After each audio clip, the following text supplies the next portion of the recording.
A Tardes, todos. tardes o buenas noches todavía. No, para mí ya son buenas noches desde hace unas cuantas horas, pero no hay Ya ningún buenas problema. noches. Correcto. Estamos internacionales el día de hoy. Sí, sí, sí, sí, ¿No? sí. Ahí estamos recibiendo bastantes saludos. Ya tenemos 95 espectadores a nivel de nuestra plataforma Zoom y también por nuestro Facebook. 79 personas que ya nos están visualizando y nos están enviando sus saludos respectivos. También nos están saludando desde Colombia, Reinaldo Lasprila. Muy buenas tardes, Reinaldo, muy buenas tardes. Gracias por acompañarnos. Dagna Ingenieros Virú, desde Virú, Perú. Desde Ayacucho, Casa Verde, muchas gracias. Cajamarca, Yajaira. Muchas gracias a todos ustedes por acompañarnos a nuestro webinar del día de hoy, las energías renovables como motor para impulsar la economía del Perú.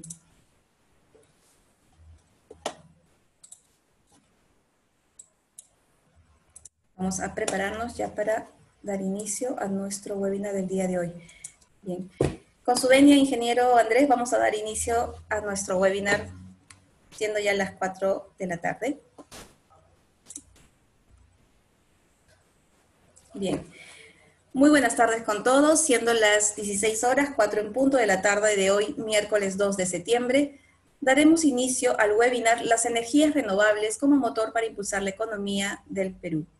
Este webinar es organizado por el Consejo Nacional del Colegio de Ingenieros del Perú y el Instituto de Estudios Profesionales de Ingeniería IEPI Consejo Nacional, con el auspicio en esta oportunidad de la multiplataforma digital informativa especializada en ingeniería energética, nuevas tecnologías y empresas del sector Hispanoamérica, Infoenergética.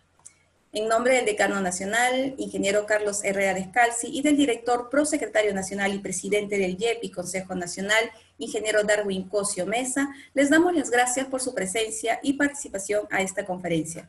Saludamos la presencia de nuestro invitado del día de hoy, ingeniero Andrés Muñoz. Bienvenido, ingeniero, ¿cómo está?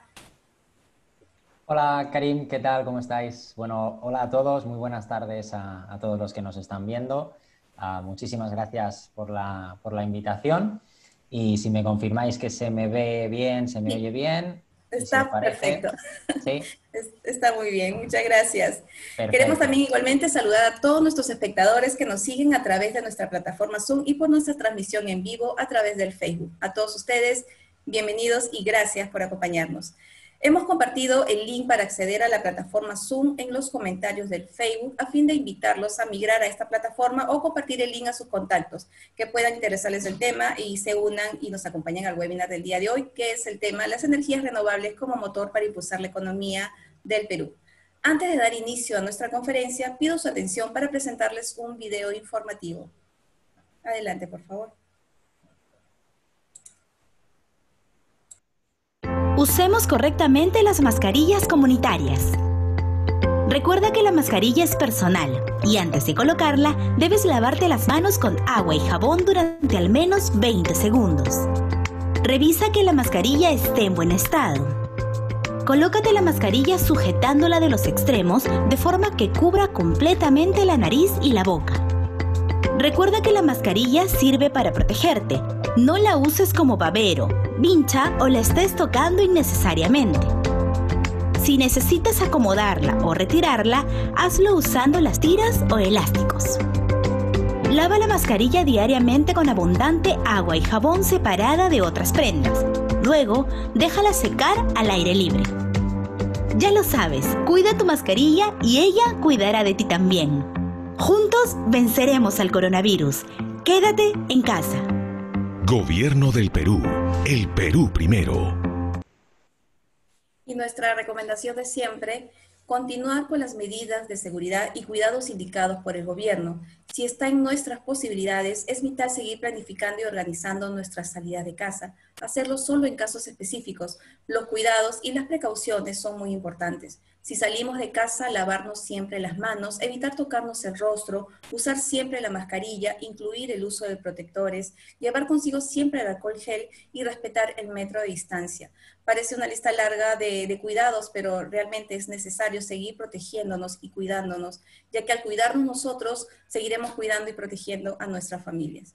Muchas gracias por la atención.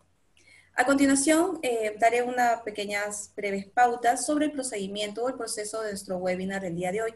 Esta conferencia tiene una duración de 1 hora y 30 aproximadamente. Las preguntas a nuestro expositor se realizarán a través del formulario de Google, el cual hemos compartido, vamos a compartir el enlace tanto en el chat de la plataforma Zoom como en los comentarios del Facebook y serán respondidas al finalizar la presentación. Se recomienda, por favor, que las preguntas sean sobre el tema, directas y concisas. En todos nuestros eventos y con la finalidad de brindarles un acceso rápido a la información y orientarlos, colocamos en la página de inicio de la web, que es www.cit.org.pe, el procedimiento con los pasos a seguir para los interesados en solicitar el certificado. Si no llegaste a inscribirte o inscribir tu participación, lo que puedes hacer es ingresar a la web y así continúas acompañándonos en el evento. Igualmente, se les recomienda no colocar sus nombres completos o documentos de identidad en los comentarios del Facebook o en el chat del Zoom, ya que no son necesarios, no llevamos el control de asistencia a través de estos chats. Y por un tema de seguridad es mejor no colocar esta información.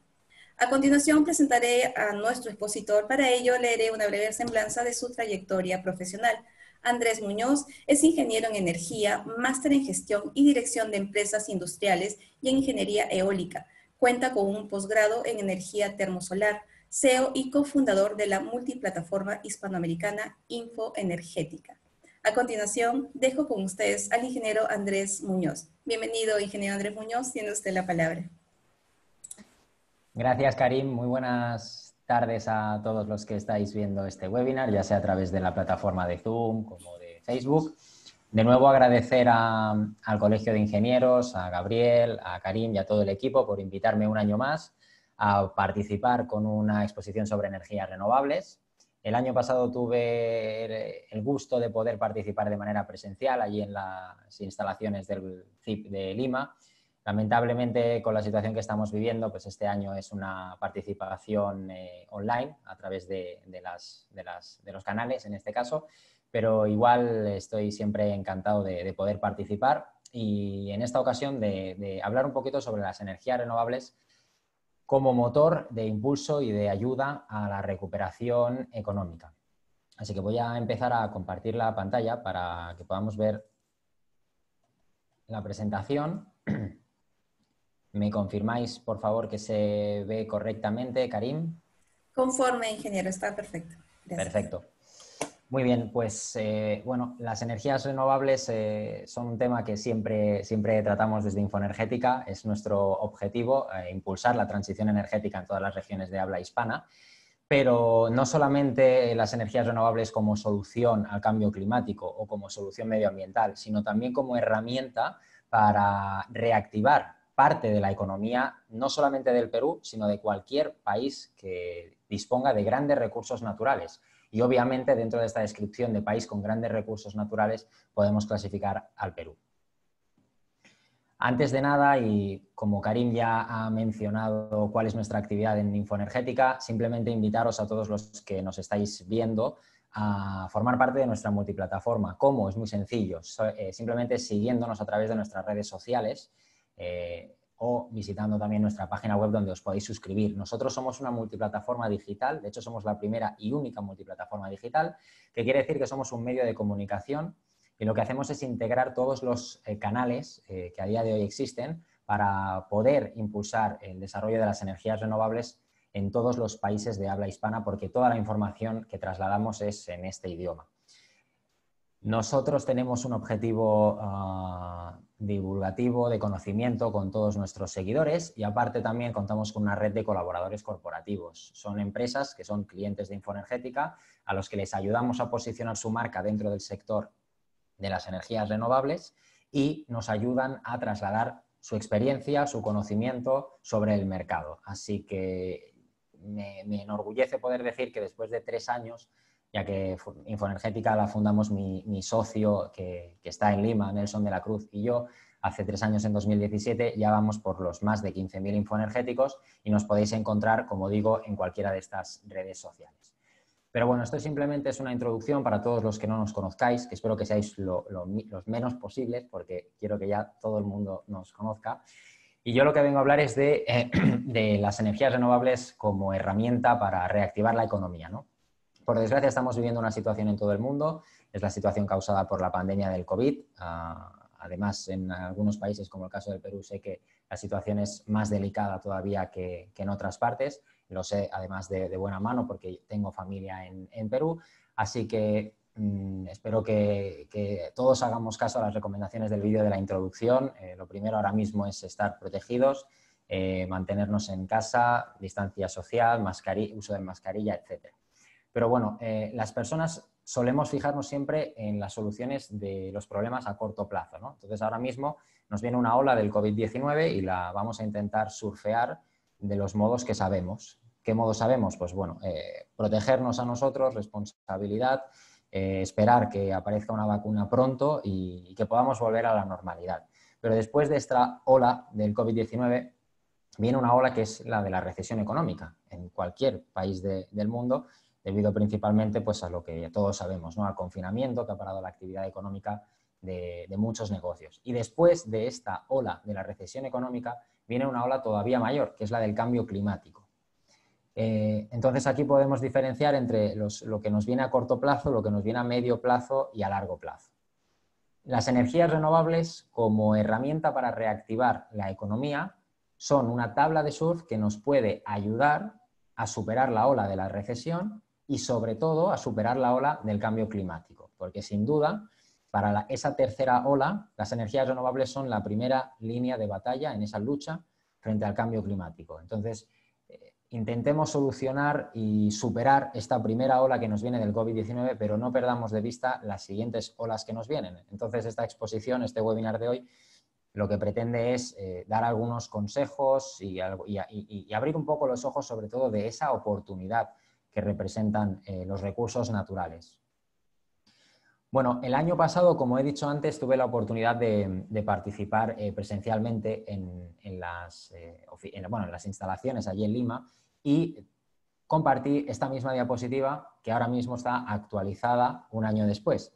Y es una diapositiva que a mí personalmente me gusta mucho, porque lo que quiero trasladar con esta especie de carrera de 6 carriles es que la transición energética para impulsar la economía es una maratón en la que no va a ganar nadie hasta que no ganen todos los países. Entonces, tenemos que conseguir que todas las regiones lleven a cabo esa transición energética, ese cambio en la manera de generar, de transportar, de distribuir, de gestionar, en definitiva, la energía, tanto eléctrica como térmica, para que sean todas las regiones las que ganen. Aquí no vale con que un país llegue a realizar una transición 100% renovable o una transición energética completa, si los demás no llegan, porque el efecto sobre el cambio climático va a ser el mismo si no son todos los países los que hacen un esfuerzo.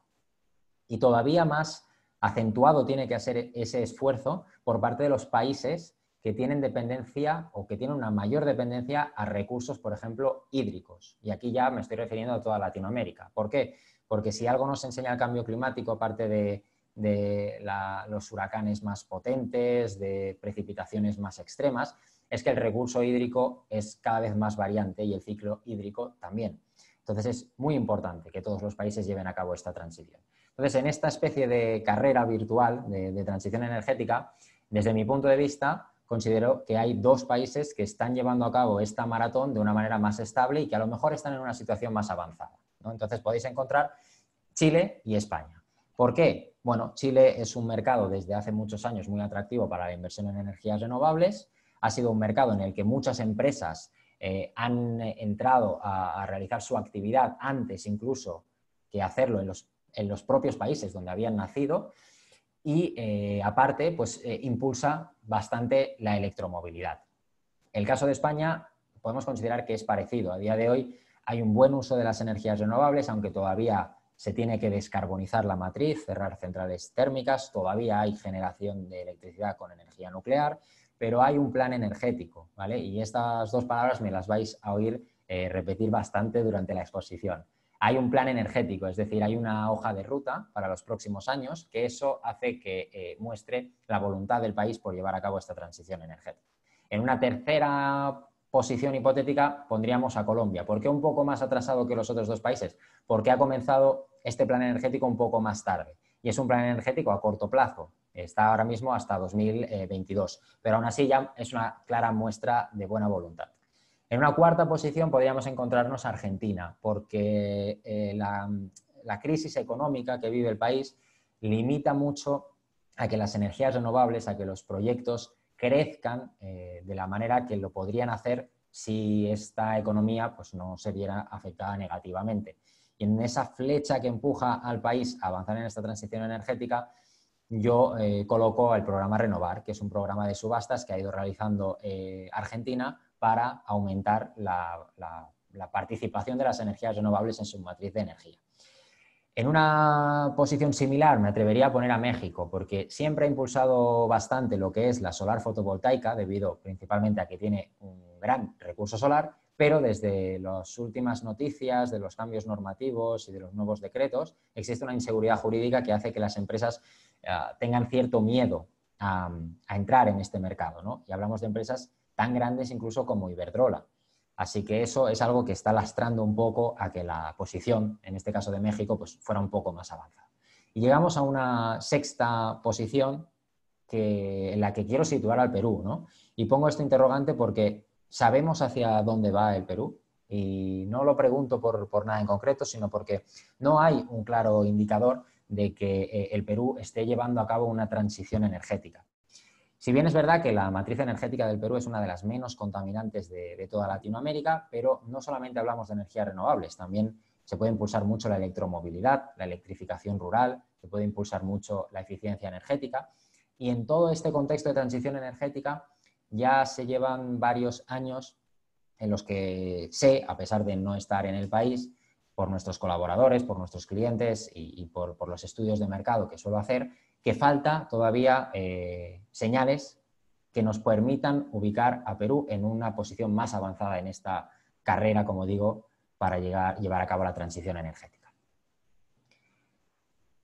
Y el Perú tiene unos recursos naturales con un potencial envidiable. Seguramente, bueno, todos los que estáis interesados en las energías renovables o que forméis parte del sector, seguro que conocéis estos datos que muestran claramente el potencial de cada uno de los recursos naturales que tiene el país.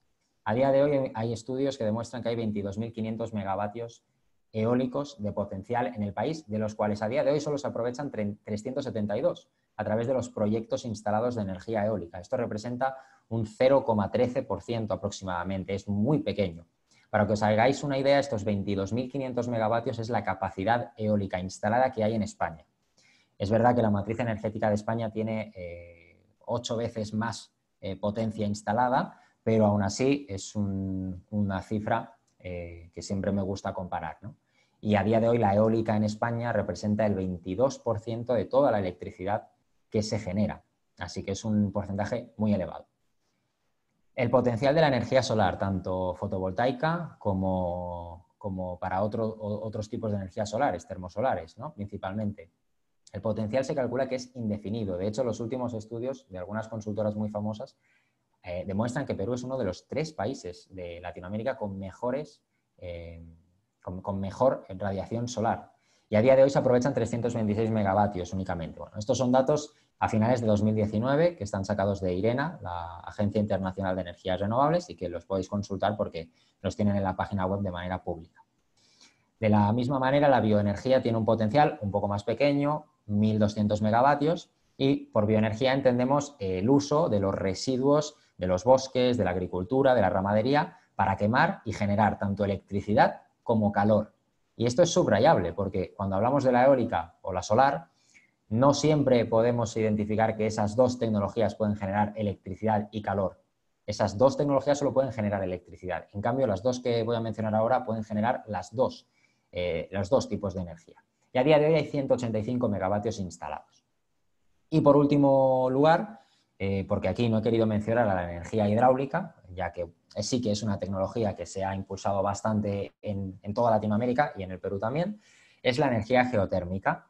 Aquí hay un potencial de 3.000 megavatios. A día de hoy no hay ningún proyecto instalado, aunque sí que se leen noticias sobre empresas que están estudiando la posibilidad de hacer algún proyecto como EDC, que es una compañía que nosotros conocemos bien porque bueno, forma parte de la Sociedad Peruana de Energías Renovables.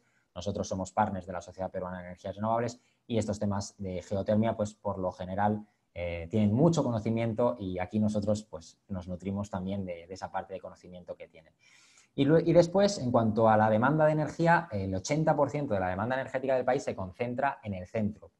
Esto implica una serie de características que más adelante vamos a ir viendo, pero con esto lo que quiero hacer es un panorama en general de los recursos naturales en el país. Bueno, entonces, ¿esto qué quiere decir? Que tengamos un 80% de demanda de energía en el centro. Pues que en la zona centro hay un exceso de demanda y eso genera sobrecostes.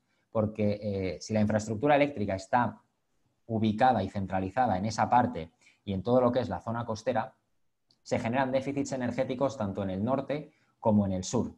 Y en el norte existe un gran potencial eólico y en el sur existe un gran potencial solar y geotérmico. A mí me gusta recordar que el sur de Perú está casi tocando con el desierto de Atacama, de Chile, donde hay una gran cantidad de proyectos fotovoltaicos. Hay el primer proyecto de central termosolar de Latinoamérica, que es Cerro Dominador, que además incluye fotovoltaica y termosolar de concentración. Así que hay un enorme potencial y esos 3.000 megavatios geotérmicos. Además, en el sur hay una grandísima actividad minera, que más adelante también quiero mostrarla. Por lo tanto, es una enorme oportunidad el de utilizar el recurso geotérmico del sur para abastecer esas necesidades energéticas de la minería, que pasaría a ser una minería sostenible, una minería pues, más amigable con el medio ambiente.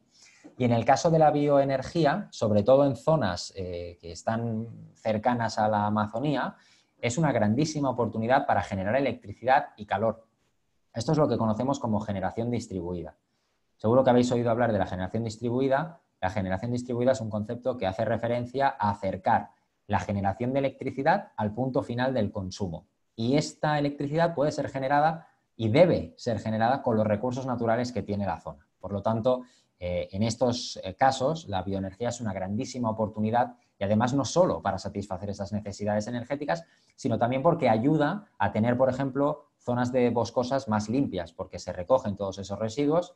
Igual también ayuda a todo lo que es pues, la recolecta de los residuos de la ganadería, de la agricultura o de la ramadería. Entonces, esto es un poco el esquema que tenemos actualmente y el potencial de esos recursos de energías renovables en el Perú.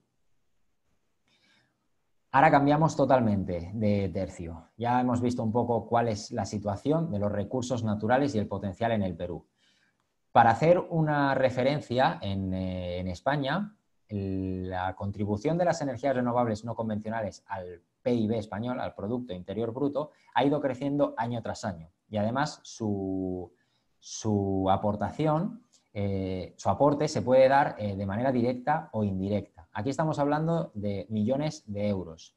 El porcentaje respecto al PIB total es pequeño, pero os podéis ver por las cifras la gran cantidad de dinero que puede mover el sector a través de generar empleos directos, empleos indirectos, trabajos de consultoría, trabajos de formación, etc. Entonces, la aportación que han tenido estas RNC en el PIB español ha venido en incremento en función de la voluntad que ha mostrado el gobierno por impulsar las energías renovables.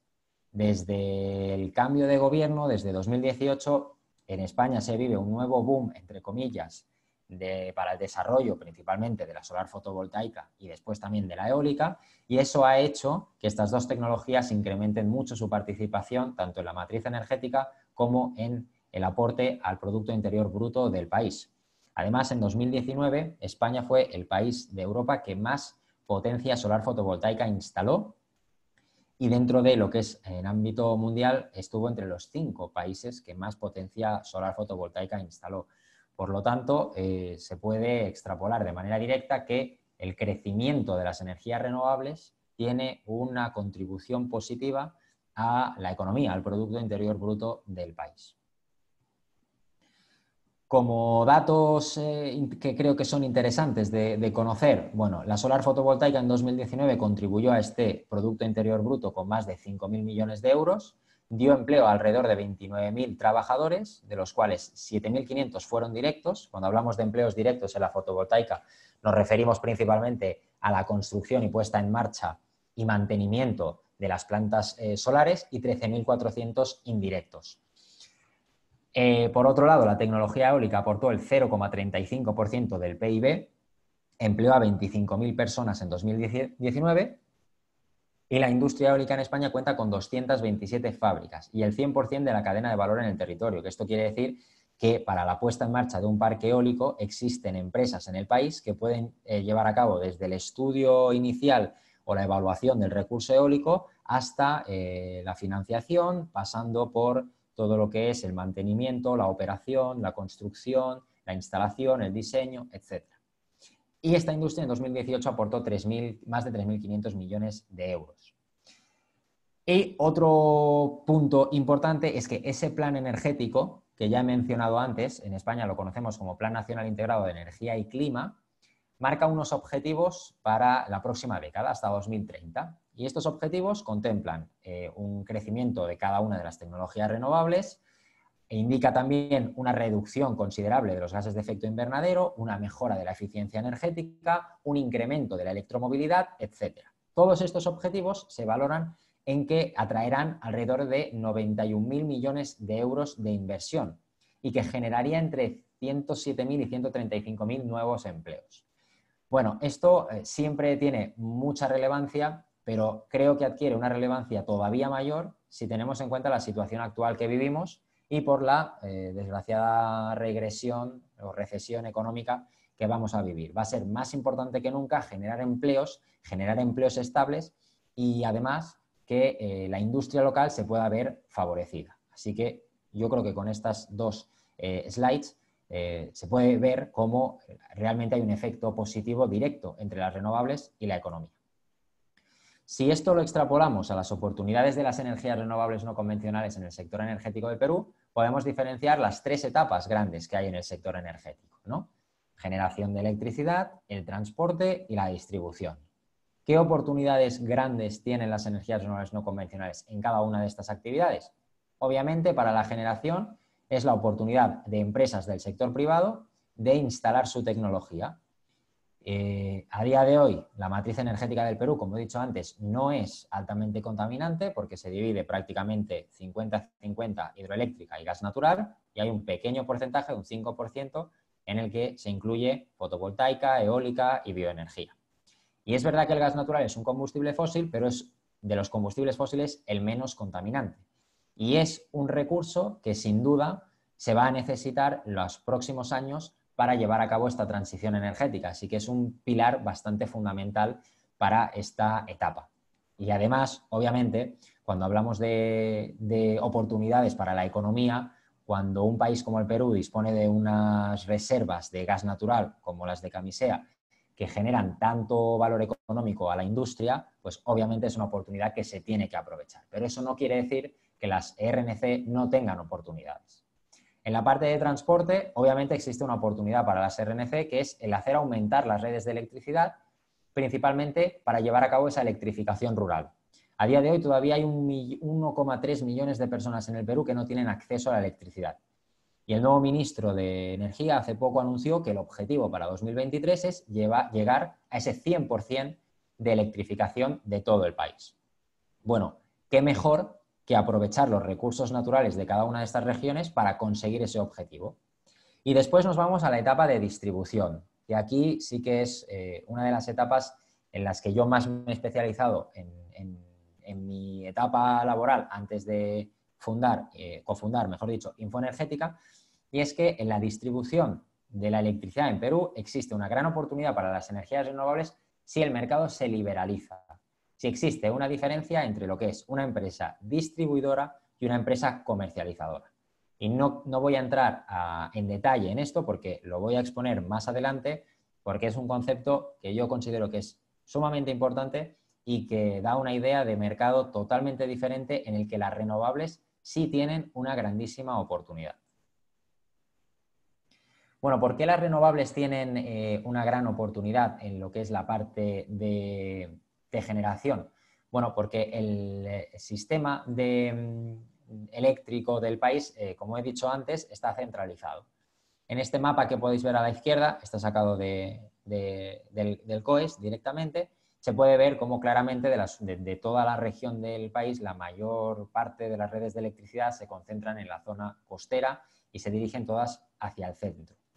¿Qué representa un sistema centralizado? Aquí no tengo una comparativa con otro esquema, con otro mapa, pero quiero mencionarlo con la voz simplemente para que os podáis hacer una idea de las diferencias, ¿no? Si tenéis en mente cómo es el mapa de España, que viene a ser como un cuadrado, podríamos decir, tenemos en España Madrid, la capital, en el centro, después ciudades muy importantes como Barcelona, donde yo resido, en la zona noreste, que tienen una gran demanda energética. Pero no solamente esas zonas, también en el norte hay grandes industrias metalúrgicas, en el sur también existen grandes industrias, y eso hace que la demanda energética se distribuya un poco, no de manera igual, pero de una manera más equitativa por toda la superficie del país. Y eso hace que se puedan aprovechar mejor los recursos que tiene el país, y si en el norte hay un gran potencial eólico, aprovecharlo para satisfacer las necesidades energéticas de esa zona. En el caso de un sistema centralizado, al existir un desajuste entre la oferta y la demanda, porque aquí estamos hablando de que centrales de energía pueden estar lejos de los puntos finales de consumo, que se suelen centralizar, como hemos visto antes, el 80% en la capital, en Lima, genera unos costes muy elevados en el transporte eléctrico.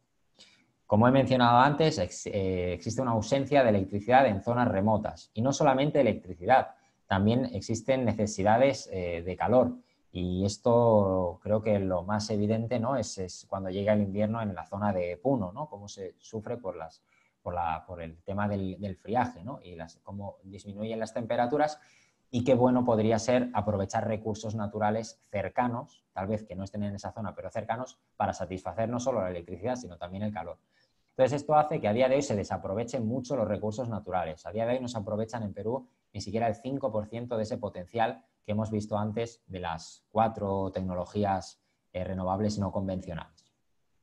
Existe una grandísima dependencia de las condiciones climáticas por la parte de la hidroenergía, ¿no? Y es que si sufrimos un año de sequía o de menos lluvias, probablemente el nivel de las presas hidráulicas va a ser más bajo, y por lo tanto la capacidad de generar electricidad va a ser menor, porque el potencial disminuye considerablemente. Entonces, esto es algo que se debe tener en cuenta, y como garantía de suministro ya puede no ser tan eficaz o tan eficiente como años atrás debido a este cambio climático que estamos viviendo.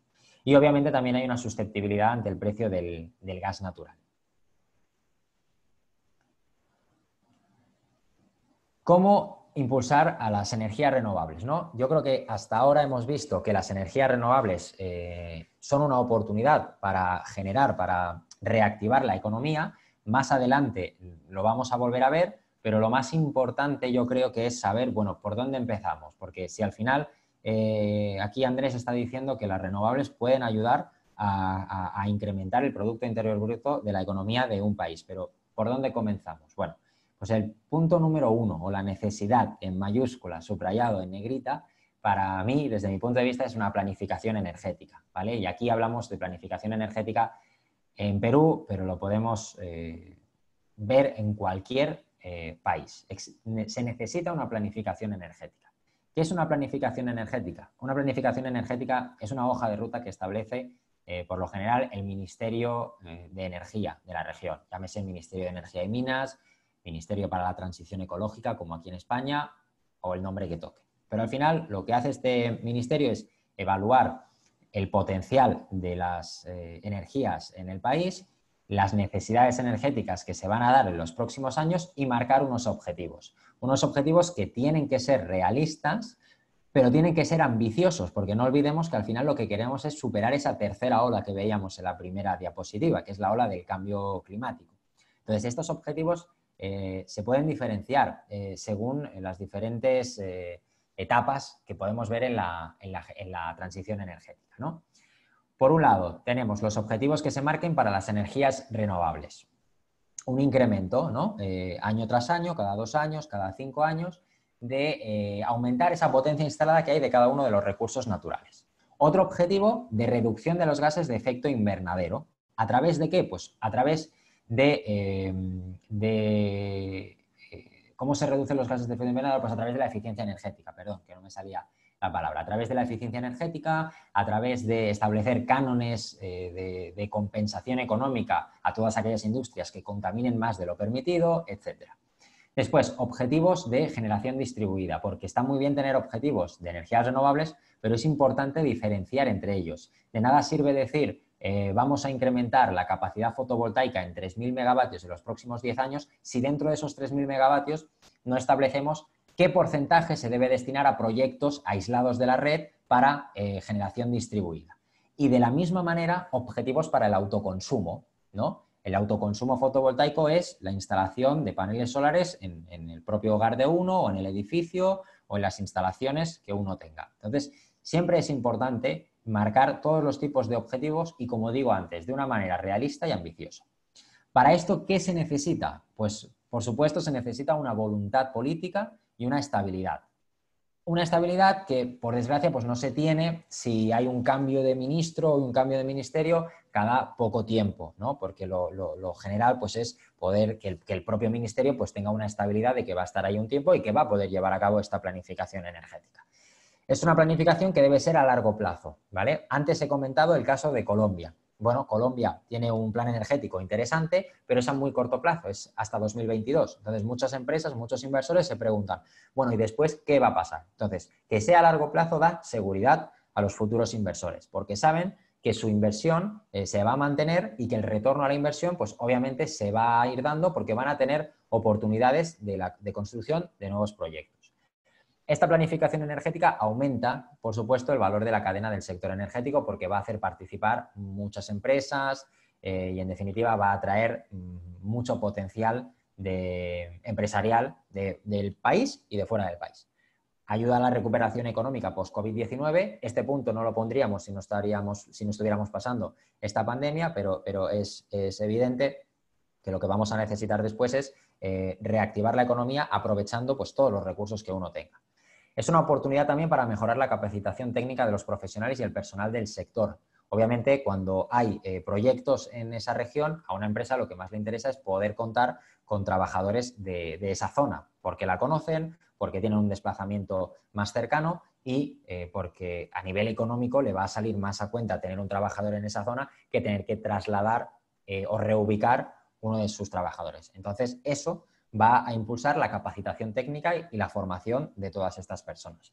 Y fundamental en la planificación energética, y en este caso del Perú, es que haya un reglamento de la generación distribuida, que también más adelante voy a poner un ejemplo del que tenemos en España, aunque de manera muy resumida, para que se vea pues, que no tiene que ser algo muy extenso o que no hay que comerse mucho la cabeza y hay algo que yo, no sé, me gusta aplicar mucho. Si hay algo que funciona en otros países, ¿por qué no copiarlo si aquí también va a funcionar, ¿no? Entonces, yo simplemente voy a trasladar cuál es el reglamento de la generación distribuida de manera muy general para que lo podáis conocer, ¿no? Bueno, entonces, cuando hablamos de esa oportunidad de las energías renovables no convencionales, uno se pregunta, bueno, pero ¿qué necesidad tengo yo de instalar nueva capacidad de generar electricidad si la demanda de energía no se prevé que crezca? O si ya tengo suficiente con lo que tengo. Bueno, a día de hoy la matriz energética de Perú tiene unos 15.000 megavatios instalados aproximadamente. Y la máxima demanda registrada a nivel de historia ha sido de unos 6.500. Es decir, que hay más del doble de la capacidad de la máxima registrada nunca a nivel de demanda. Pero esto no solamente pasa en Perú, también pasa en España. Voy a poner el ejemplo porque estoy aquí y obviamente pues el mercado español es el que probablemente más conozca. En España tenemos 105 gigas instalados de capacidad, mientras que la máxima demanda registrada nunca ha sido de 45.000 megavatios, es decir, menos de la mitad. Pero esto es normal porque siempre tiene que haber una garantía de suministro. Entonces, ¿dónde podemos encontrar un argumento para necesitar más energía? Bueno, podemos buscar la electromovilidad. Si toda la flota de automóviles pasa a ser eléctrica, vamos a necesitar otro tipo de energía, que es la electricidad. Entonces, ahí hay una oportunidad para las renovables. Pero de modo realista, y aquí estoy utilizando un gráfico de Remio y de un colega del sector, que es Arnoldus, con quien he compartido hace poco un panel en la Siemens Energy Week, y que me ha permitido pues, compartir un gráfico que es de su elaboración y de su consultoría, ¿no? Entonces, este gráfico lo que indica es cómo va a crecer la demanda energética en los próximos años en la actividad de minería de los principales mercados en Latinoamérica, Chile, Perú y México. Y aquí es muy importante ver que Perú para 2030 se prevé que su minería supere incluso en demanda energética a la de Chile. Por lo tanto, sabemos que en la actividad minera va a haber un déficit de energía si todo se mantiene como ahora. Por lo tanto, ahí hay una gran oportunidad para aprovechar esos recursos que veíamos en el mapa de antes, ¿no? La geotermia, la solar fotovoltaica, la bioenergía y la eólica, para satisfacer estas necesidades energéticas de la actividad de la minería. Bueno, y ahora llegamos a esta diapositiva, estamos hablando de la planificación energética, ¿no? Entonces yo aquí lo que he querido hacer es imaginarme un hipotético escenario, ¿vale? Son números que son inventados, lo que he hecho ha sido extrapolar datos que se han utilizado, o cifras, mejor dicho, que se han utilizado aquí en España, y voy a explicar aquí lo que he querido plasmar. Tenemos las 6 grandes tecnologías de generación de electricidad a la izquierda, el año 2019, año 2025, año 2030 y una columna que se llama incremento cada 5 años. Tenemos que la hidroenergía tiene 5.715 megavatios instalados a día de hoy en la matriz energética del Perú. Todos estos datos son extraídos de IRENA y también del COES.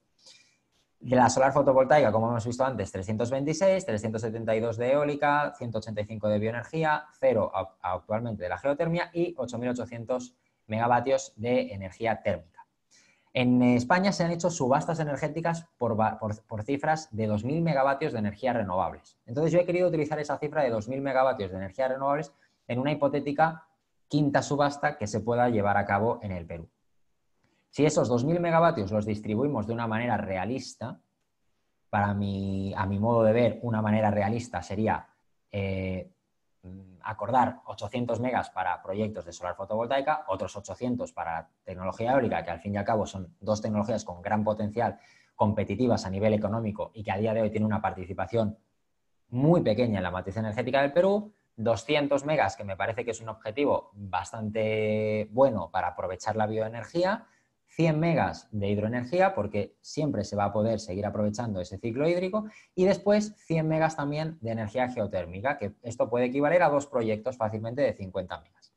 Si se llevara a cabo un proceso de estos 2.000 megavatios en los próximos 5 años, pasaríamos a tener una matriz energética en el año 2025 diferente, como el gráfico tipo pastel de quesitos, como el trivial que podéis ver aquí abajo, donde pasando de 2019 a 2025, ese 57% de la energía térmica se quedaría en un 50%. Y no estamos desmantelando centrales térmicas, estamos manteniéndolas simplemente. Las renovables no convencionales, como la solar fotovoltaica, la eólica y la bioenergía y la pequeña participación de la geotermia, crecerían mucho en cuanto al nivel de su participación, superando al 15% en 5 años y con una subasta solamente de 2.000 megas, o podemos pensar 2 subastas de 1.000 megas. O como ya he dicho antes, al final estas son cifras con las que yo he jugado y que me han parecido pues, que podían trasladarse. Y después, con un mismo proceso hacia 2030, tendríamos esas cifras que podemos ver en la matriz energética de 2030. Al final, ¿qué tenemos? Una matriz energética que crece en 4.000 megavatios, los 4.000 son renovables no convencionales, y tenemos una matriz energética, al finalizar la década 2030, más limpia, porque hay más participación de la fotovoltaica, de la eólica, de la bioenergía y de la geotermia, y además hemos ayudado a esa recuperación económica. Obviamente, y reitero, esto es un caso en el que a mí me ha gustado utilizar estas cifras, pero una planificación energética no se basa solamente en eso, porque también hay que analizar muy en detalle qué necesidades energéticas van a haber exactamente, cómo va a mejorar la eficiencia energética, qué previsión hay respecto a la explotación de los hidrocarburos, etcétera. Pero a nivel visual creo que queda muy bien reflejado, ¿no?, cómo puede evolucionar esta matriz energética a través, en este caso, de 2 procesos para incrementar en 2.000 megavatios cada 5 años las energías renovables no convencionales. Para esta planificación energética yo estoy hablando de subastas, ¿no? Para todos aquellos que no conozcáis qué es una subasta, pues una subasta es un proceso público en el que una entidad gubernamental anuncia que se van a construir X megavatios, una cantidad de proyectos de energías renovables no convencionales, y que va a firmar unos contratos con aquellas empresas que en la subasta participen al menor precio, por lo general, porque es el proceso más estandarizado de subastas de energías renovables no convencionales. Bien, pues el Perú fue uno de los primeros países en promover estos mecanismos de impulso a las energías renovables no convencionales, con una primera subasta. Como podéis ver en ese primer gráfico, aquí hay una diferencia entre los precios, cómo han ido evolucionando las diferentes subastas que ha hecho el Perú, que hasta el día de hoy ha hecho 4, y en otro caso el de México, hasta 2017. Y como podéis ver, los precios han disminuido muchísimo. Bien, además, a nivel de conocimiento, la semana pasada se realizó una subasta solar en Portugal, país vecino de España, y se estableció un precio récord para la solar fotovoltaica, que fue de 11,13 euros el megavatio hora, es decir, unos 14 dólares el megavatio hora. Es un precio récord, es bajísimo. En verdad no es un precio realista con el precio de la tecnología fotovoltaica, que está alrededor de los 40 euros megavatio hora, pero refleja qué nivel de competitividad hay ahora mismo, cómo deficiente está la tecnología y qué cantidad de empresas hay en el sector para que ese precio se dé. Por lo tanto, aunque es otro mercado totalmente diferente, obviamente los precios que se registraron en las 4 subastas anteriores serían superados sin mayores dificultades, ¿no? Entonces, esto es una clara tendencia de cómo van disminuyéndose los precios. Como he dicho antes, nosotros en Infoenergética tenemos bastantes colegas, colaboradores de Perú, y siempre que tengo la oportunidad y el gusto de hablar con ellos, mencionan esa necesidad de que haya una quinta subasta, ¿no? Y seguro que algunos de los que estáis en el sector pues lo tenéis siempre en mente. Ojalá haya una quinta subasta. Bueno, yo os invitaría a trasladar esa idea de ojalá haya una quinta subasta en ojalá haya una serie de subastas, porque una subasta sola no va a conseguir dinamizar el sector energético. Bien, va a atraer una cantidad de empresas que quieran hacer un proyecto, pero ¿y después qué pasa, no? Y el ejemplo más claro ahora mismo lo tenemos en Ecuador, ¿vale? Un país vecino de Perú que está haciendo un proceso para instalar fotovoltaica y almacenamiento en Islas Galápagos. Como es un proyecto de unos 60 megas aproximadamente y es solamente un proceso, ha traído a 5 empresas, 5 grandes empresas para llevar a cabo ese proyecto, pero nada más. ¿Por qué? Porque luego no hay una previsión de más proyectos. Entonces, realizar una quinta subasta está muy bien, va a volver a traer el punto de vista de las empresas, pero no de todas, porque estas empresas van a pensar, bueno, ¿y después qué? Entonces, súper importante, yo creo, pensar siempre en más, en este caso, a mediano y largo plazo. Entonces, bueno, aquí hay unos gráficos de subastas de energía de Perú, tampoco me quiero detener mucho, pero simplemente el que más me gusta es el de la derecha, porque aquí indica el total de megavatios adjudicados por tecnología en estos 4 procesos que ha llevado a cabo Perú hasta ahora. La tecnología que más ha instalado a través de subastas ha sido la hidráulica. Es decir, que estamos hablando de subastas de energías renovables, pero ni siquiera la solar y la eólica son las tecnologías más beneficiadas por estos procesos. Estas 2 tecnologías, la solar fotovoltaica y la eólica, se han llevado menos de 700 megas de adjudicación. Cuando os he puesto el ejemplo de antes de 2.000 megavatios, claro, yo estoy aquí multiplicando casi por 3 toda la cantidad que se ha subastado en anteriores procesos, pero es que las subastas tienen que ser ambiciosas. Yo creo que de nada sirve subastar 150 megas, porque 150 megas para tecnología fotovoltaica y eólica pueden significar 3 proyectos, y 3 proyectos no van a llevar tantas empresas como subastar, en este caso, 2.000 megavatios repartidos por tecnologías, ¿no? Entonces, yo creo que es muy interesante analizar que, a pesar de haberse hecho 4 subastas, ¿qué matriz energética se tiene todavía a día de hoy? Pues que ni siquiera el 5% de la electricidad se genera con energías renovables no convencionales. Por lo tanto, que llegue una quinta subasta, sí, ojalá llegue una sexta, séptima, octava, novena, décima, pero que además sean ambiciosas, que estemos viendo cantidades de energía, de capacidad instalada, en este caso subastar, mayores. Vale, entonces, estas subastas que ya hemos visto un poco cómo han funcionado, qué han traído, qué son, ¿cómo deben ser? ¿Cómo se hacen estas subastas para que sean procesos exitosos, ¿no? Porque en la propia construcción de este mecanismo de subasta se va a lograr más éxito o menos éxito. Porque al final el gobierno lanza un proceso público para que las empresas participen, para que se lleven a cabo unos proyectos de energías renovables, pero si estas subastas se diseñan de una manera adecuada a las características del sector, intentando que entren todas las tecnologías, pues van a ser más o menos exitosas. Punto número 1. La retribución en estas subastas no se debe hacer por capacidad instalada, sino por energía generada.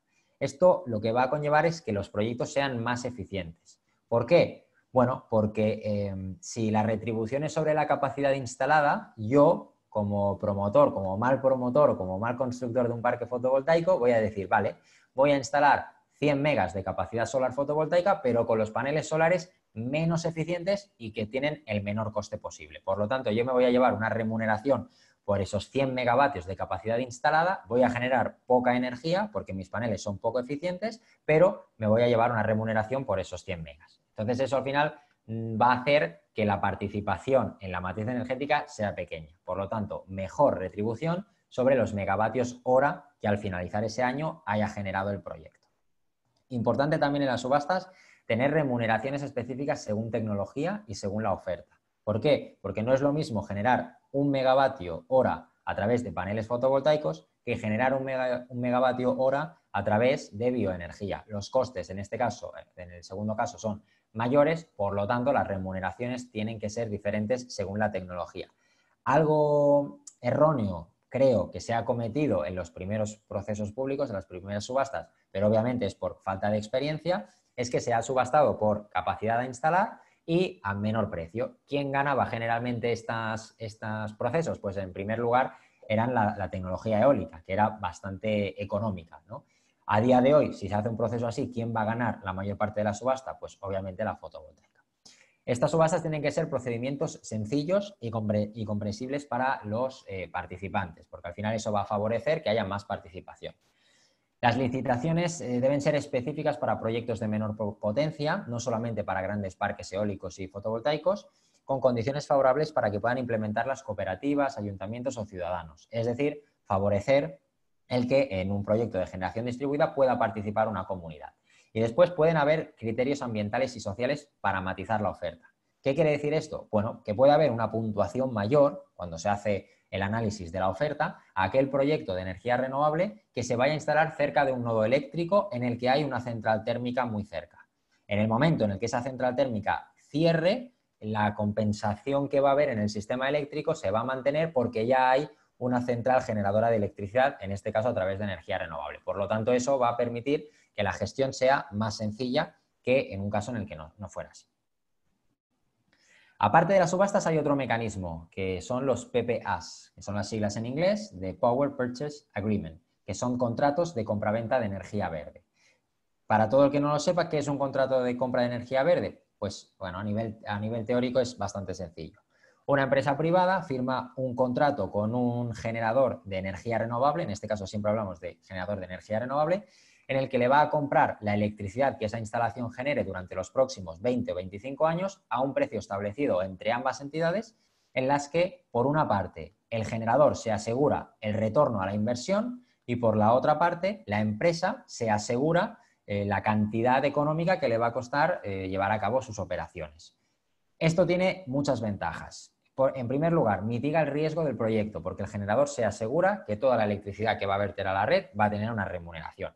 Incrementa el desarrollo de negocio, porque la empresa, en este caso, al ir recibiendo una retribución, va a poder invertir en nuevos proyectos de energías renovables.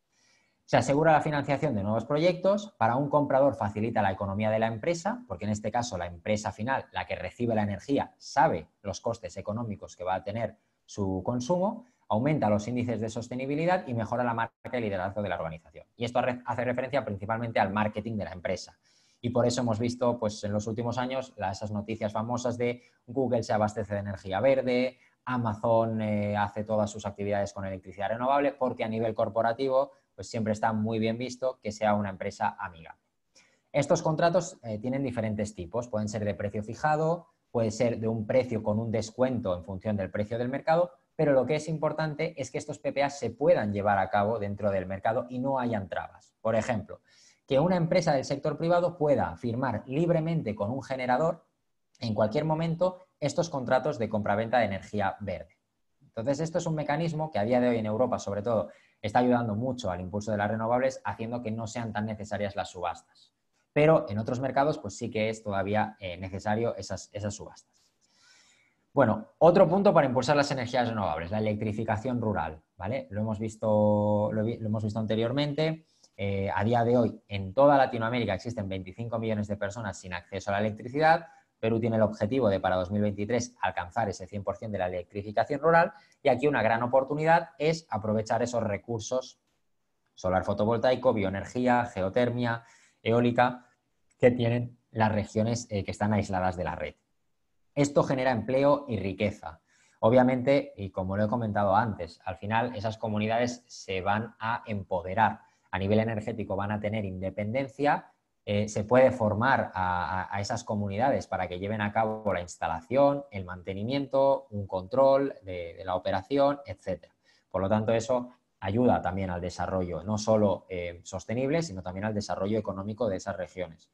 Es una oportunidad siempre y cuando se respeten sus terrenos, ¿no?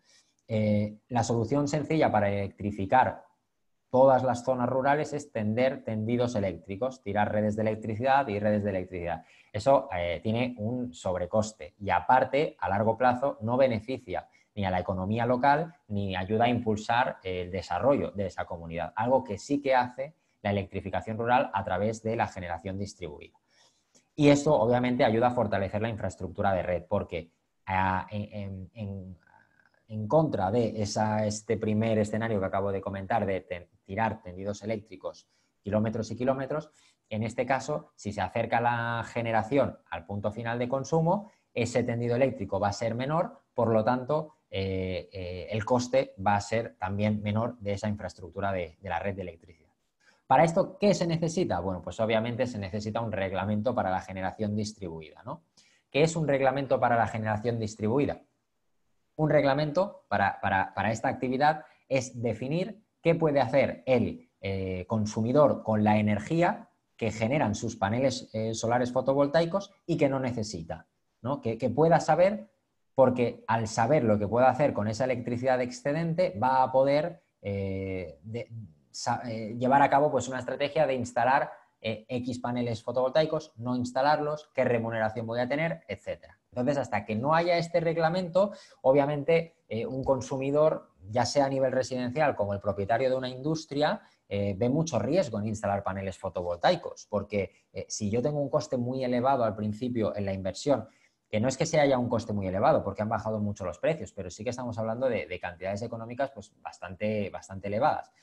Si yo no sé después qué voy a hacer con ese excedente de electricidad, porque no sé si mi industria, vamos a poner el caso de una industria, vaya a consumir toda esa electricidad o necesite más o necesite menos, no se puede asegurar uno el retorno a la inversión. Y si se lo puede calcular, pues a lo mejor ese retorno a la inversión está dentro de muchos años. Entonces, ¿cómo funciona muy a grosso modo, ¿vale? El reglamento, en este caso, del autoconsumo solar fotovoltaico en España? Bueno, pues lo que dice la reglamentación es que si tú en tu hogar tienes paneles solares fotovoltaicos instalados, la electricidad que generen estos paneles va a ser la que tú consumas en tu casa. El excedente o aquella energía eléctrica que no consuma mi hogar, bien porque no estoy en casa y no la estoy consumiendo, bien porque no la estoy haciendo servir, esa electricidad excedente se va a verter a la red de electricidad.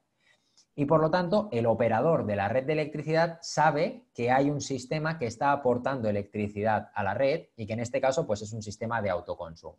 Entonces, ¿qué va a hacer este operador del sistema o distribuidora en este caso?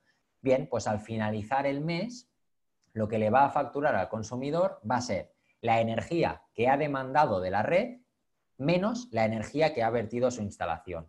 ¿Por qué? Porque tenemos que tener en cuenta que un sistema fotovoltaico no va a darnos el 100% de las necesidades eléctricas que tengamos. Siempre vamos a necesitar una conexión a la red de electricidad para tener pues esa garantía de suministro en cualquier momento. Entonces, la factura se ve reducida en que de la energía que yo he consumido, que yo he demandado de la red, se le está restando la que mi instalación ha vertido. Por lo tanto, tengo un ahorro en la factura económica, en la factura de electricidad, y mi economía, pues bueno, va a haber un beneficio mes a mes y por lo tanto se puede saber cuándo voy a tener el retorno a la inversión en mi instalación de paneles fotovoltaicos.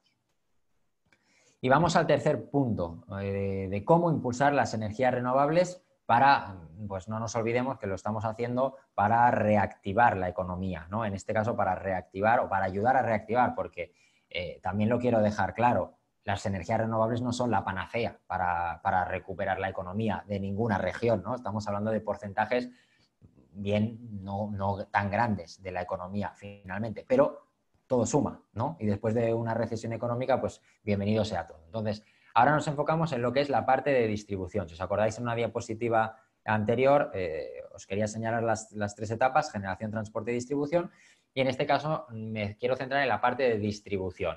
¿Cómo funciona la distribución de electricidad en Perú? Pues bien, todos lo sabéis seguramente, ¿no? Existe una ley de concesiones que lo que permite es a ciertas empresas llevar a cabo su actividad en las regiones en las que tienen esa concesión. ¿Y qué hacen en esas regiones? Se encargan del mantenimiento de la red de electricidad, de llevarla a los consumidores finales y de facturarles.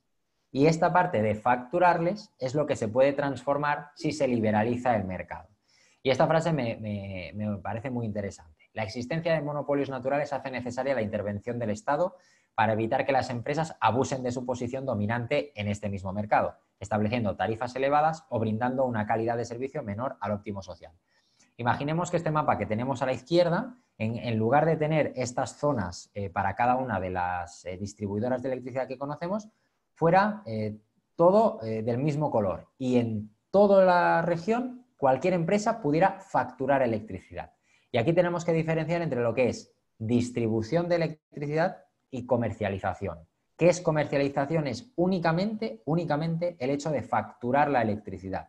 Una actividad que no es física, es simplemente una facturación. Y el símil más sencillo para entender esto es con la telefonía móvil, ¿no? ¿Cómo funciona? Pues yo al menos en España puedo contratar mi plan de teléfono móvil con cualquiera de las compañías, con Vodafone, con Movistar, con Yastel, con Yoigo, con cualquiera.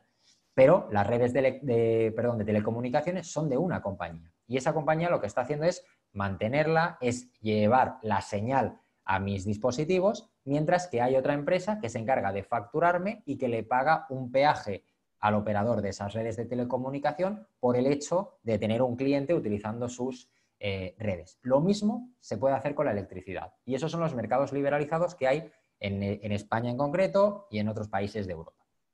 Vamos a seguir viendo esto porque es un motor también para que las renovables participen, ¿no? Y lo vamos a ver, creo que en esta diapositiva. Bien, entonces hemos pasado de tener en casa una empresa distribuidora, ¿no? Yo, si vivo, por ejemplo, en la zona de Lima, depende en qué zona, pues solamente le puedo contratar la electricidad a Luz del Sur. Bien, pues Luz del Sur va a seguir siendo la empresa distribuidora, va a seguir siendo quien se encargue de mantener la red de electricidad, de operar y de asegurarse que el suministro eléctrico del cliente final está bien. Pero quien factura la electricidad es una empresa, que es una comercializadora, que lo que hace es aparecer en un mercado o directamente comprarle la electricidad que va a consumir ese cliente a la compañía distribuidora y enviarle la factura al cliente final con un pequeño beneficio económico para ellos. Entonces, aquí la empresa distribuidora sigue manteniendo sus beneficios, porque el coste de operar pues, se mantiene como un peaje que tienen que pagar todas las empresas, pero es diferente. Entonces tenemos una figura distribuidora que es quien físicamente tiene las redes de electricidad y quien se encarga de que los electrones lleguen, por así decirlo, y hay otra empresa que simplemente se dedica a comprar paquetes de energía en un mercado y venderlos a los clientes. ¿Qué consigue la liberalización del mercado? Obviamente que existan más empresas, por lo tanto, más empleo.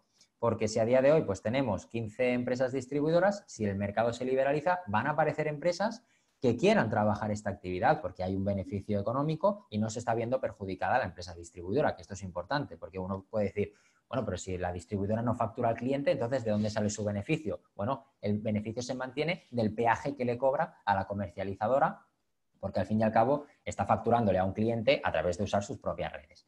Entonces, esto es importante porque la liberalización del mercado hizo que en el año 97, que fue cuando se llevó a cabo aquí en España, aparecieran más de 500 empresas que se dedicaban a la comercialización de energía. Obviamente, 500 empresas tienen su plantilla de trabajadores, compiten entre ellos en libre competencia y ¿quién se beneficia? Finalmente, el cliente, porque se va a intentar siempre mejorar el precio. ¿Cómo se puede mejorar el precio de la electricidad? Hombre, hay unos costes fijos que va a tener el comercializador, que es lo que le tiene que pagar al distribuidor, pero por otro lado puede jugar con su margen económico, puede jugar con los riesgos que traslada en formato de primas, por ejemplo, o sobrecostes en su factura final, y eso al final beneficia al consumidor, porque como tengo diferentes opciones para contratar la electricidad, puedo buscar el que sea más económico. ¿Qué pasa cuando, y este es el punto final, ¿no? de lo más interesante de, bueno, ¿y qué tiene que ver todo esto con el impulso a las renovables? Bueno, al final, ¿qué argumentos o qué motivos puede buscar una empresa comercializadora para conseguir un cliente si su competidor ofrece lo mismo? Al final es la misma electricidad del mismo distribuidor, con el mismo precio. ¿Cómo puedo conseguir yo que el cliente me elija a mí? Pues con algo que se llaman certificados de energía verde. Hoy en día estamos ya, creo, suficientemente concienciados todos de la importancia de impulsar las energías renovables. Por lo tanto, si yo como usuario final tengo dos ofertas de dos empresas diferentes que son idénticas y la única diferencia es que uno de ellos me asegura que cuando finalice mi contrato me va a enviar un certificado que demuestra que toda la energía que yo he consumido, que él me ha vendido, procede de generadores de energías renovables. Pues yo seguramente... Bueno, seguramente no, al 100% voy a firmar con la empresa comercializadora que me ofrece certificados de energía verde. ¿Qué consigue esto? Que las energías renovables se impulsen, porque al haber empresas comercializadoras que quieren conseguir estos certificados de energía verde, tienen que comprar energía renovable. Y esto asegura que los promotores, que los inversionistas, vean el retorno a su inversión en cuanto a proyectos de energías renovables. Muy bien.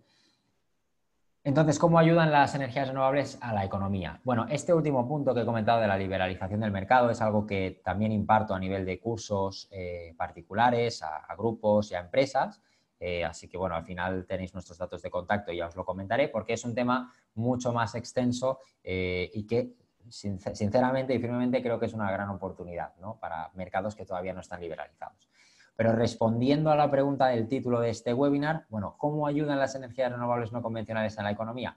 A través de los mecanismos que hemos visto, de la planificación energética, la electrificación rural, reglamentación a la generación distribuida, etcétera, ofrece a la industria local una oportunidad de conocimiento, de aprovechar los recursos locales, por lo tanto, de generar empleo local y de calidad. Y bien es verdad que, por ejemplo, la construcción de un parque solar fotovoltaico se lleva a cabo, pues, uno grande, en 8 o 9 meses. Entonces, durante 8 o 9 meses puedes estar empleando a 100 personas. ¿Qué pasa cuando luego ese parque ya está construido? Necesitas muchas menos personas para el mantenimiento, alrededor de, pues si estamos hablando de un parque que se han necesitado 100 para construirlo, alrededor de 15 personas para mantenerlo. Pero lo importante es que haya siempre ese movimiento en la actividad energética para que de un proyecto pues, haya otro, haya otro, haya otro y por lo tanto ese empleo local se mantenga y sea un empleo de calidad. Por lo tanto, puede reubicar esas industrias locales a sus trabajadores en diferentes proyectos. Lo importante también es que no hayan barreras al comercio internacional, ¿no? Aquí, por ejemplo, puedo poner el ejemplo de Colombia. Colombia está impulsando muchos proyectos eólicos en la zona de La Guajira, que hay un gran potencial eólico y lo que está ayudando a llevar a cabo esos proyectos es que no hay barreras al comercio internacional, por lo tanto, las palas de los aerogeneradores, las máquinas de la energía eólica llegan pues siempre prácticamente sin grandes problemas. Por lo tanto, eso favorece que toda la actividad de la industria local se mantenga y sea de calidad. Segundo punto, pero probablemente el más importante, es la atracción de inversiones extranjeras. Al final, con esa planificación energética, con ese programa de subastas, con ese impulso a la eficiencia energética, etcétera, una región se asegura un flujo económico estable. Por lo tanto, seguridad para el inversor. Que el inversor, que al final es la empresa pues, que va a llevar todo su dinero y su conocimiento y su know-how al mercado, vea que hay una seguridad, una tranquilidad y que por lo tanto se puede establecer perfectamente en ese mercado. Esto permite apoyar a los programas de investigación y desarrollo. Esto es súper importante, por ejemplo, después de lo que ha pasado con esta pandemia. Cuando China se confinó y fue de los primeros países en confinarse, la industria fotovoltaica lo sufrió, porque la mayoría de los componentes de los parques fotovoltaicos se fabricaban en China. Como China no podía llevar a cabo esa industria, muchas industrias locales tuvieron que trabajar mucho más y darse cuenta de que tenían que ser más competitivas y no dejar todo pues, en manos de un mercado que uno nunca sabe pues, cuándo puede no funcionar como estaba funcionando hasta ahora. Facilitar los PPAs, ¿no? Que son estos mecanismos que hemos visto antes. Esto permite desarrollo empresarial y ayuda al compromiso ambiental. Y finalmente, incentivos y ayudas fiscales, porque al fin y al cabo es verdad que hay todavía tecnologías que son costosas, empresas que a lo mejor necesitan una ayuda económica, pero se puede incentivar estas instalaciones a través de estas ayudas fiscales con otras compensaciones económicas pues en otro tipo de tributación que tenga la empresa. Y obviamente todo esto que lleva, bueno, pues que haya una necesidad de que haya mayor formación, porque al final, pues si estábamos hablando antes de la industria local, vamos a conseguir que para incorporarse al mercado laboral, tanto nacional como internacional, muchos profesionales necesiten más conocimiento, más capacidad de técnica, etcétera, y se pueden establecer programas de colaboración, principalmente entre ¿qué? Pues entre universidades y entre empresas del sector privado, ¿no? En el que pues uno cuando está estudiando ingeniería, pues al finalizar tenga la oportunidad de hacer prácticas en una gran empresa, ayude a esa empresa y ambos se benefician en eso, ¿no? Entonces, estos serían los 3 grandes puntos que ayudan las energías renovables no convencionales a esa economía. Bueno, pues hasta aquí la presentación. Creo que tenía 1 hora y 10 minutos, así que me he regido creo que bastante bien. Sí, muy puntual. Así que bueno, muchísimas gracias a todos por la atención. Creo que ahora entramos en una parte de dudas o consultas. Aquí en esta última diapositiva tenéis los links a nuestras redes sociales, también a nuestra página web, para que os mantengáis al tanto de todas las novedades, la actualidad del sector energético de habla hispana en general. Y si tenéis también cualquier duda sobre nuestros cursos y demás, podéis enviarnos un correo a info@infoenergetica.com. Así que lo dicho, muchas gracias a todos por la atención. Perfecto, ingeniero Andrés Muñoz, muchas gracias a usted por la excelente exposición de ahora. Y como bien lo mencionó, vamos a proceder a las preguntas de nuestros espectadores. Permítanme, tenemos 7 preguntas, así que vamos a comenzar con la primera. A ver, permítanme. Sí. La primera, John Jara Noriega nos pregunta, ¿la energía geotérmica se debería promover mediante el mecanismo de subastas RER? En caso sea mediante subastas RER, ¿cómo impacta en la tarifa de los usuarios regulados? Considerando que el costo de esta RER actualmente es mayor que el costo marginal promedio en el CEIN, de no ser mediante subastas, ¿qué mecanismo es el recomendado?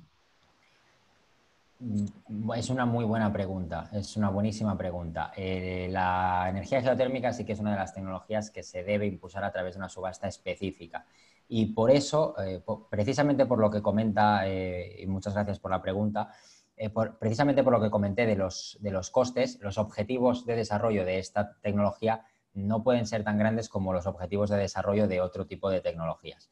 Si bien el precio de la geotermia todavía es caro, en una subasta, al final el gobierno lo que ya calcula antes de poner estos objetivos es saber qué PPA va a firmar con la empresa que planee llevar a cabo este proyecto. Y este PPA no tiene por qué tener ninguna influencia en el precio final de la electricidad del usuario, porque en este caso sí que contra más energías renovables no convencionales instaláramos, en el caso de la geotermia y la bioenergía, que son las más caras, podríamos interpretar que el precio de la electricidad cada vez sería mayor. Esto no tiene por qué ser así si en la planificación energética ese contrato de compraventa que va a establecer el gobierno, el ministerio, mejor dicho, con la empresa que lleve a cabo el proyecto, ya se tenga en cuenta pues, bueno, cuál puede ser un máximo o cuál puede ser un mínimo.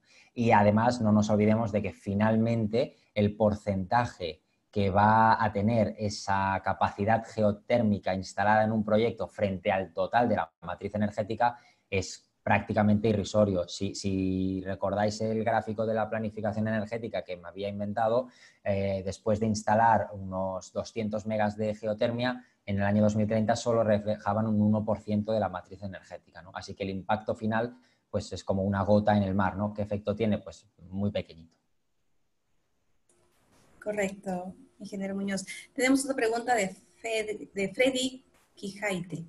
La potencia de renovables es pico MWP, es decir, sol es sustentable por sí sola.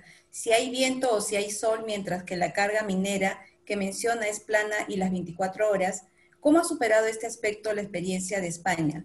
Sin considerar las baterías, ya que los costos de estos equipos son muy altos en el orden de $0.45 watts. Vale, bueno, España energía geotérmica tampoco tiene, pero respecto a lo que es la actividad de minería, en España hay otras tecnologías que garantizan suministro eléctrico las 24 horas del día. Así como en Perú las dos tecnologías que lo garantizan es la térmica y la hidráulica, en España tenemos centrales nucleares, centrales térmicas a carbón, centrales térmicas a gas natural, presas hidráulicas. Entonces, digamos que la garantía de suministro las 24 horas del día siempre ha estado. Hay una diferencia muy importante de concepto entre lo que es la garantía de suministro en el mercado de Perú y la garantía de suministro en el mercado de España, ¿vale? Y esto es, bueno, pues por cómo está construido el mercado energético. En Perú sé que se conoce como potencia firme, es esa remuneración que tienen las instalaciones por garantizar que las 24 horas del día van a poder generar electricidad, ¿no? O ciertas franjas horarias en las que se sabe que se va a necesitar esa energía.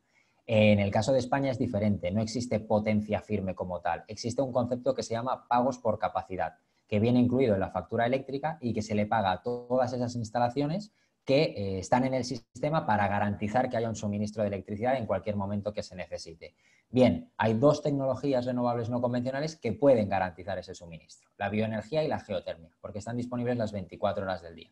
Y una vez el almacenamiento energético se desarrolle más, sus precios caigan, pues ya podremos hablar seguro de que la eólica y la fotovoltaica también podrán garantizar ese suministro a las 24 horas del día.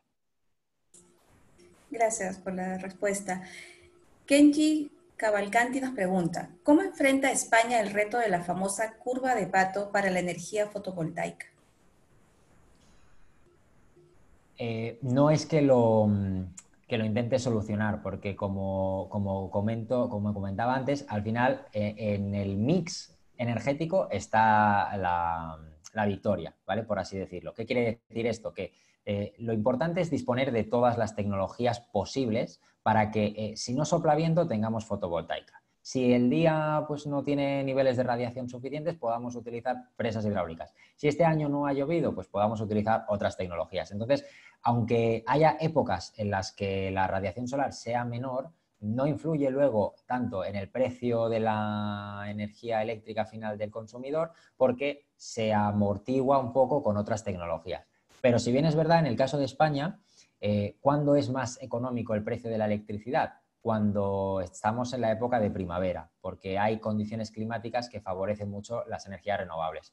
Hay muchas horas de sol, hay vientos más continuos, ha llovido bastante, por lo tanto las presas hidráulicas están más altas y por la mecánica del mercado eléctrico, que es muy diferente al de Perú, contra más renovables hay, más baja el precio de la electricidad. Entonces, ese factor de pato de la fotovoltaica cuando no genera, no se tiene por qué trabajar de una medida en concreto porque si hay problemas para generar con fotovoltaica, lo importante es tener la oportunidad de generar electricidad con otra fuente. Igual con otras tecnologías, claro.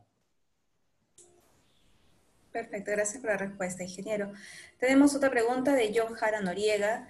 Indica, considerando la disminución de costos de la tecnología solar y eólica, ¿es recomendable continuar con mecanismos de la subasta RER o deberían competir con las demás tecnologías mediante PPAS? No sé sí. Sí, a pesar de que las tecnologías ya sean más competitivas, a día de hoy todavía hacen falta subastas, porque las subastas es el mecanismo que garantiza más seguridad al inversor. ¿Por qué? Porque quien te va a pagar la electricidad que tú generes con un proyecto de energías renovables es el ministerio, o bueno, el gobierno en este caso, ¿no? Entonces, ¿qué mayor garantía que quien te firma un contrato de energía sea el propio gobierno? Entonces, si queremos atraer inversión, a pesar de que las tecnologías ya estén suficientemente maduras, los procesos de subastas son fundamentales. Entonces, si ya sabemos que son fundamentales por ese motivo, si queremos incorporar otras tecnologías que no sean tan competitivas, pues hay que diseñar una subasta en el que haya un espacio para estas tecnologías con remuneraciones diferentes porque, como bien indicaba en la pregunta, pues los costes son diferentes. Sí que con la firma de contratos de PPA se puede conseguir ese desarrollo de las renovables, pero ahí hace falta una cultura más común de firmar esos PPAs, ¿no? De que hayan empresas que ya estén acostumbradas a firmarlos y que ya las generadoras lo sepan. Está empezando a pasar un poco en Chile. Hay noticias siempre pues, de que Engie Chile ha firmado un PPA con una minera, etcétera. Pero a día de hoy en el resto de Latinoamérica todavía no está extendido. Y es el proceso natural, porque en Europa lo hemos vivido. Empezamos con las subastas, muchas subastas, y a día de hoy sí que no son un mecanismo tan fundamental, pero las seguimos necesitando igual por ese motivo que decía antes de la seguridad que da el que al inversor le pague una entidad como es el gobierno. Correcto, ingeniero. Otra pregunta de Adrián Díaz nos indica, ¿cómo impulsar los grandes proyectos de generación fotovoltaicas si de acuerdo a estudios de operador del sistema COES, esto no solucionaría los problemas futuros de congestión, lo que ocasionaría altos costos marginales en el sur del Perú comparado con la zona centro? Bueno, en este caso es que lo que hay que hacer no es pensar en la solar fotovoltaica como solución para las necesidades energéticas de la zona centro. Lo que hay que hacer es descentralizar un poco el sistema de energía. Entonces, se trata de aprovechar, en este caso, el recurso solar del sur para abastecer las actividades mineras, en este caso, ¿no? ¿De qué manera? Pues se pueden firmar contratos PPAs a través de subastas o directamente la minera con una empresa generadora. Entonces, esto no tiene por qué generar unos sobrecostes en el sistema. Además, estamos hablando de una tecnología que ya es más competitiva que cualquier otra. Y no hace falta que yo aquí lo justifique a nivel técnico.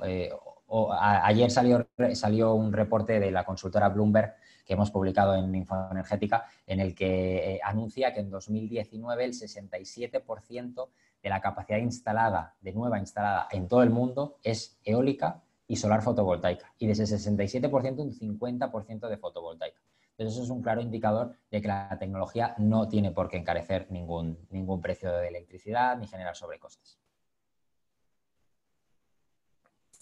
Perfecto. Tenemos otra pregunta. Dice, ¿qué mecanismos de mercado se podrían impulsar en el Perú para viabilizar los proyectos de generación fotovoltaica sin depender de subastas? Esto debido a que los costos se trasladan a la factura de los consumidores finales. Bueno, gracias por la pregunta. Bueno, gracias a todos por las preguntas, porque son súper interesantes y generalmente en este tipo de webinars suelen ser la parte más divertida o más interesante. Una de las maneras de conseguir esto es precisamente lo que comentaba de la liberalización del mercado, ¿no? Porque en esa liberalización del mercado, al final, si se construye un parque solar fotovoltaico, el inversor va a negociar directamente con la empresa eléctrica. Entonces, aquí se va a firmar algo como un PPA, pero que se llama contrato bilateral. Es decir, que paralelamente al mercado, esa empresa comercializadora de electricidad quiere adquirir la electricidad de un proyecto solar fotovoltaico. Al no haber intermediarios, al ser una compra directa, se pueden establecer muy bien las condiciones de precio, de pago, las cláusulas, el inicio, la finalización del contrato. Y esto al final, al trasladarlo a un cliente final, no genera un sobrecoste, porque ese contrato se ha firmado en unas condiciones de libre mercado y pactadas entre ambas empresas. Correcto, tenemos una última pregunta de Carlos Camacho. Bueno, en realidad tenemos varias preguntas, pero va a ser por un tema de tiempo, no va a ser posible quizás contestar todas. Así que tenemos una última de Carlos Camacho. Dice, ¿cuáles son los costos en dólares de instalación de 1 megavatio hora para cada una de las ERNC? Entre paréntesis se pone Biohead, Wind, Solar. Sí, el coste de cada tecnología en función de la capacidad de instalar. Depende mucho de los mercados, pero sí que, lástima no haber puesto la gráfica de los precios, pero estamos hablando de que si la solar fotovoltaica en la última subasta de Portugal ha reflejado 11,13 euros el megavatio hora, pues estamos hablando de tecnologías que caen mucho, mucho. Depende también mucho del rendimiento de cada una de las tecnologías. A nivel de números, por ejemplo, para instalar 1 megavatio eólico puede costar alrededor de 700.000 euros aproximadamente. Pero esto es ahora. Hace 2 años costaba 1,2 millones de euros. Es decir, en 2 años se ha bajado mucho, mucho, mucho la tecnología. Pero dar números generalizados es muy difícil porque depende mucho del tamaño del proyecto. Al final, el coste por megavatio hora depende también mucho de esa cantidad de energía que se genere en función de lo que se haya instalado y la tecnología. En el caso de la geotermia, la bioenergía, estaríamos hablando, bueno, perdonad porque yo uso euros, pero bueno, trasladado a dólares, pues es como multiplicar por 1,2 o 1,3. En el caso de las tecnologías caras, pues la geotermia, la bioenergía, estaríamos hablando de valores superiores a los $90 el megavatio hora aproximadamente. Perfecto, ingeniero Andrés Muñoz. Muchas gracias por su exposición y también por las respuestas a las consultas de nuestros participantes. Como ya mencioné, va a ser un poco difícil contestar todas, pero igual, gracias a todos ustedes, aquellos que han escrito con las preguntas o consultas al ingeniero Andrés Muñoz. Muchas gracias por la participación. Y queremos también igualmente agradecerle el auspicio de Infoenergética que ha permitido tenerlo a usted el día de hoy en esta excelente exposición. Tenemos muchos comentarios a través de nuestro Zoom, a través de nuestro Facebook, agradeciendo la participación del día de hoy y por el tema tratado. Así que, ingeniero, muchas gracias por su exposición. ¿Alguna información adicional que desea compartirnos? Pues agradecer de verdad, de todo corazón a todos los que están mandando saludos. Muchísimas gracias, de verdad. Para mí es un gusto y lo digo de manera súper sincera porque, como he comentado al principio, yo tengo una relación con Perú muy, muy continua, ¿no? Tengo familia y siempre es un placer para mí exponer con vosotros, con el Colegio de Ingenieros y poder trasladar, pues en este caso, experiencia, conocimiento que hemos desarrollado en Infoenergética y a nivel personal de las energías renovables para ayudar y para impulsar esa transición energética que casi siempre se enfoca en un aspecto medioambiental, ¿no? De ayudar al cambio climático, pero que en este caso, como estamos viviendo esta pandemia, pues también es una oportunidad para impulsar las renovables no convencionales. Y nuevamente, pues invitar a todos, a los que están interesados en estos temas, pues a seguirnos en nuestro Facebook de Infoenergética, nuestra página de LinkedIn, en Twitter, visitar Lo nuestra web ubican para las como noticias. Infoenergética. Sí, tal cual como escribiendo Infoenergética, como se ve aquí arriba, pues Sí. ahí nos van a encontrar. Un segundo. Bien. Bueno, señores y señores, muchas gracias. Hemos llegado al final de nuestro webinar de hoy. Agradecemos la exposición nuevamente del ingeniero Andrés Muñoz. Gracias por acompañarnos esta tarde. Igualmente a todos ustedes que nos han seguido a través de nuestra plataforma Zoom y de nuestra transmisión en vivo. Muchas gracias por acompañarnos. Y recuerden que, por favor, para participar en nuestro webinar solamente tienen que inscribirse a través de nuestra página web y los esperamos en nuestros próximos eventos. Muchas gracias, ingeniero Andrés Muñoz. No sé si nos permite un segundo para hacerle una toma de foto, por favor, para nuestro... Sí, claro. Perfecto, permíteme apagar mi cámara. Si me ayudan mis compañeros, por favor, a tomar una captura de pantalla, se los voy a agradecer. Ahí está. Recuerden que para participar en nuestros webinars es importante inscribirse. Estamos dentro de pronto lanzando más eventos y los cuales son publicados a través de nuestra página web, que es www.cid.org.p y a través de nuestro Facebook. Así que muchas gracias nuevamente, ingeniero Andrés Muñoz, gracias por acompañarnos. Y a todos ustedes, señores, que nos han acompañado a través de nuestra plataforma Zoom y Facebook, gracias nuevamente por acompañarnos y por también haber compartido el enlace. Y hemos tenido una gran acogida, ingeniero Muñoz, hemos tenido más de 260 espectadores a través de nuestra plataforma Zoom y más de 170 que nos han seguido a través de nuestro Facebook. Así que muy bueno el tema. Muchas gracias nuevamente a usted y a todos ustedes. Gracias y muy buenas tardes. Gracias. Buenas tardes a todos. Hasta luego. Gracias. Chao.